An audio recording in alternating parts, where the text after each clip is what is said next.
Sur les hauteurs de Chamonix, un curieux groupe de randonneurs dénote dans le paysage.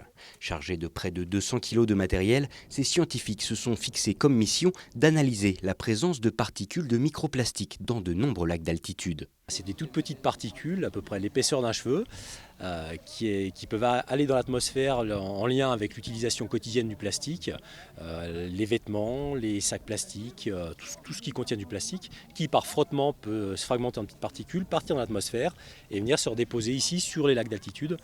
On travaille habituellement sur ce qui s'appelle le réseau Lac Sentinelle, qui est un réseau de lacs alpins situé à plus de 1800 mètres d'altitude et éloigné des sources de pollution.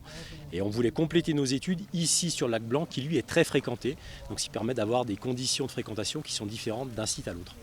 Pour cela, plusieurs échantillonnages vont être réalisés, en amont et en aval du plan d'eau, à la surface du lac grâce à une embarcation fait maison, mais aussi en profondeur via une équipe de plongeurs spécialisés dans la collecte d'échantillons. L'objectif, c'est vraiment de déterminer les sources de microplastiques, donc savoir si les microplastiques proviennent plus des retombées atmosphériques, si ça provient plus de la fragmentation de macrodéchets. Donc le fait de savoir vraiment le type de polymère qu'on va avoir, on va pouvoir normalement essayer de remonter par exemple aux produits en fait. Et par exemple dans les retombées atmosphériques, on va avoir plus de fibres. Si on trouve énormément de polyéthylène terephthalate par exemple, ça peut être plus les bouteilles en plastique.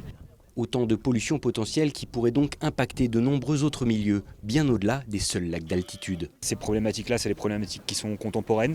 Le grand public n'est pas forcément au courant qu'on a des transferts atmosphériques, que ce soit des microplastiques, des micropolluants atmosphériques, parce qu'on retrouve aussi des hydrocarbures, des HAP. Donc en fait, ces milieux-là, quelque part, ils sont un petit peu à notre image. Et c'est aussi, c'est aussi une mémoire, parce que dans leurs sédiments, on va pouvoir retrouver tout notre passé. Et par exemple, sur les carottages de sédiments sur différents lacs, on peut remonter au pic de plomb des Romains, au pic de plomb de l'arrivée de l'essence au plomb, en allant chercher le césium de Tchernobyl. À partir de ces trois événements-là, les carottes, elles sont calées dans le temps, et on peut savoir à tout moment ce qui s'est passé sur le lac, en allant rechercher dans la mémoire du lac. Après la phase de collecte viendra donc l'analyse des données. À terme, une publication scientifique devrait paraître en fin d'année, avant d'être transmise aux collectivités pour servir de support de sensibilisation auprès des différents publics concernés.